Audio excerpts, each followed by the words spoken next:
So, Annie, what's your full name? Annie Strack. Okay, Annie. And what do you do?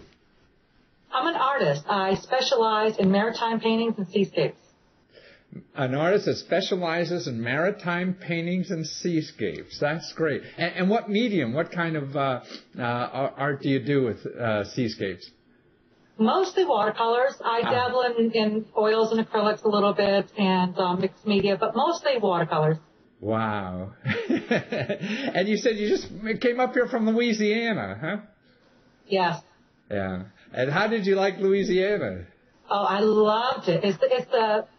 We've been maybe moved 7 times, I think. Oh, really? So we've lived all over the U.S. and we lived overseas for a while, but Louisiana, New Orleans is my favorite. I think it's like going to another country, New Orleans, and it's just wonderful. The people, you see the faces are just so different than you see anywhere else in the country. Yeah, I think it's a special place. How's it coming back? I think pretty good. I think we're doing very well down there. Everyone's rebuilding. The economy is bouncing back, I think, better than the rest of the country. Really? Yeah, we're all in the pits everywhere. It's still bad in Louisiana, but it's bouncing back really fast and strong. Now, you got a government financing for doing something. Explain to us what you got. I got a grant from the Louisiana Cultural Economy Foundation, and it's specifically for cultural providers, nonprofits, businesses, and individuals who work in the cultural industry, whether they be artists or musicians or performers, and it's for economic development. So my grant was... Sorry? My grant was for as an individual artist to expand my business. So you got a grant to expand your business because you were in the cultural-related industry. So you could have been an individual artist or a business, like maybe a gift shop or an art gallery. Pardon me? Yeah, even for-profit businesses can apply for these grants. I see. Wow. And what did you do with the grant? I mean, what was it for? Like, what was your... why did they give you the money besides just being a great lady? Huh? Well, actually, there are grants that are available just because you're awesome. I never got one of those grants. I see.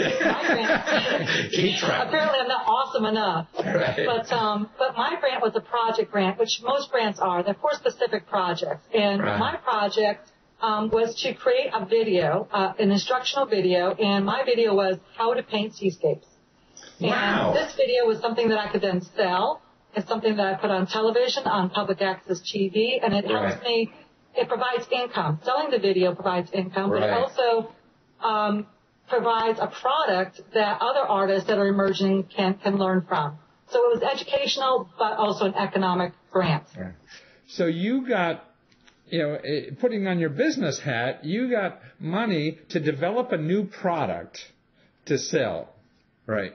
So if that was your business side, but now your artist side is with the product, right? So, and the product was an instructional video on how to paint landscapes and seascapes? Yes. Wow, that's terrific. How long is the video? 55 minutes. 55 minutes. Well, how do people find that? I mean, if we get people excited about that video, where do we find that? Actually, you can order it on my website. And what's that? AnnieStrackArt.com. There's a link at the top that says videos. Now take it to the ordering page to buy a video. The videos are $24.95. And how much again? $24.95. Wow, very reasonable. And you got money from the government, to produce that video. And how much was it? Can I ask? My grant was $2,500. Wow. Which is the maximum for an individual artist. Businesses and nonprofits could apply for up to $5,000. Wow. And that was enough to do one video. But the video provides income. So it's kind of a cyclic grant because this was the seed money that I needed to produce the first video to make that income stream. Right. Now I'm getting income from it, and I can go ahead and produce more videos. Exactly. And so it's a cyclic income, which when you're talking about an economic development grant, that's that's one of the things they look for. Yeah, I see. So it's really creating jobs is what this money is all about. Even though you're an artist, Right. That you're getting some seed money to increase your art business, let's say, and then possibly you grow it and you hire new people, right? Exactly. Yeah. Exactly. It's a seed money to start a cyclic income and to spread that money out. How complicated was the application? It was one of the easiest ones I've done. Really? Actually, this one. It's because I also write for nonprofits. I've written some other grants. Oh, I see. So for nonprofits, they're the complicated ones, right? Much more complicated. And you're dealing with other people when you're working with nonprofits because you have bookkeepers and accountants that you have to get information back from. But for an individual grant, it's much easier because you're not having to outsource all that. You have all the information at your fingertips. You have your own tax returns. You don't have to go dig them up from somebody else. I see. So it was just a tax return and then filling out the blanks and writing a statement or something? Basically, yeah. Really? I wrote a one-page narrative. I wrote a budget. You have to outline how you will spend the money and be kind of specific. You know, I'm going to spend this much on this part of the project and this much on this part of the project. So in other words, you went out and got the price estimates for what it cost maybe to hire a camera person and things like this? That's exactly what I did. I see. And then budget that out and say, well, see, this costs like $22.50 or whatever.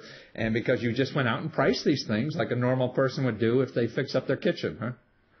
Exactly. I just got estimates. And the estimates were very vague. I didn't even have a written estimate. I just got vague email estimates.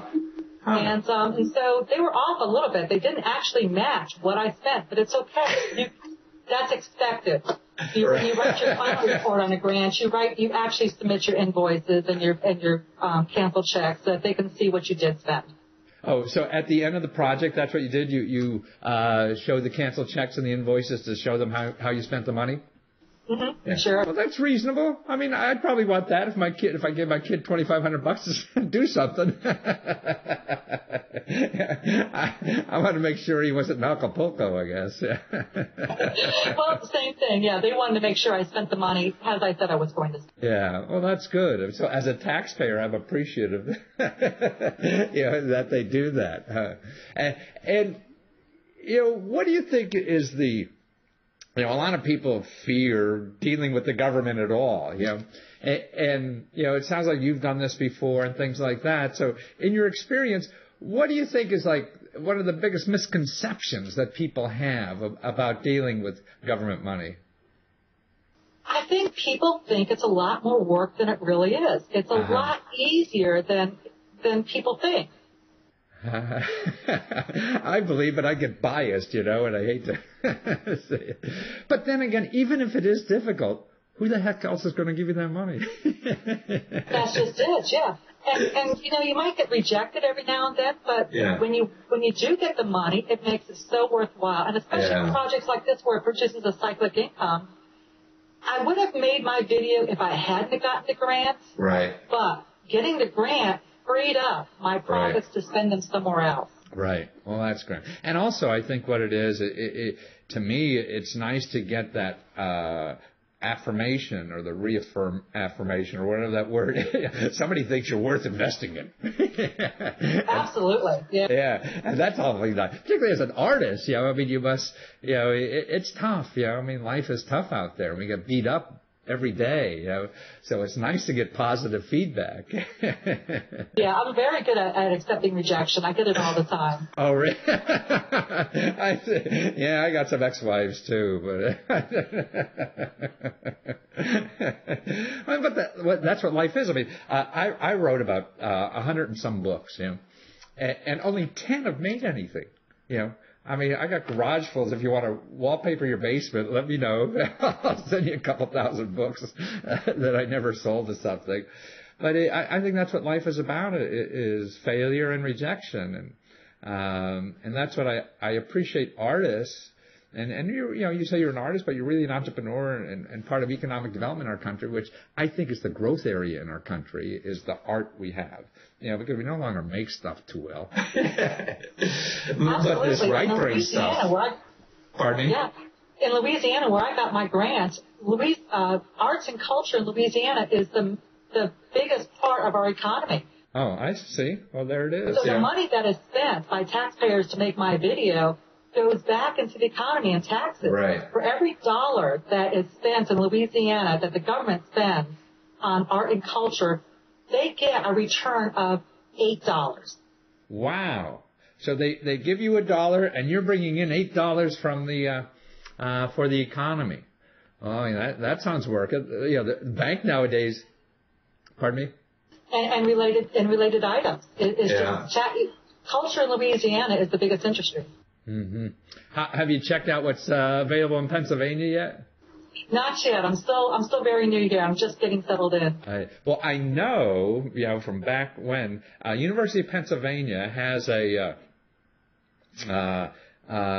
program just for women entrepreneurs there to help women entrepreneurs.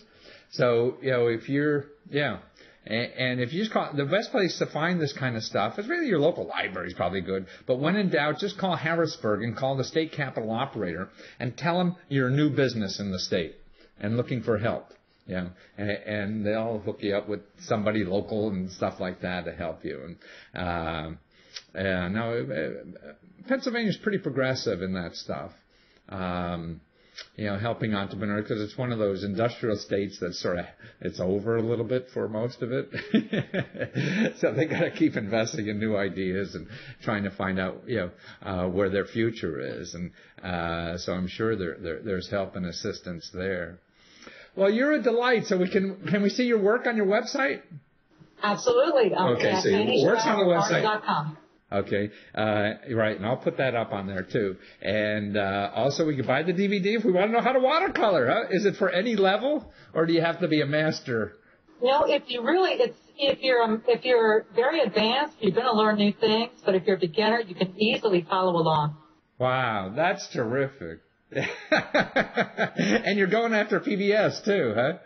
I am. I'm currently on 29 stations throughout the country on public access.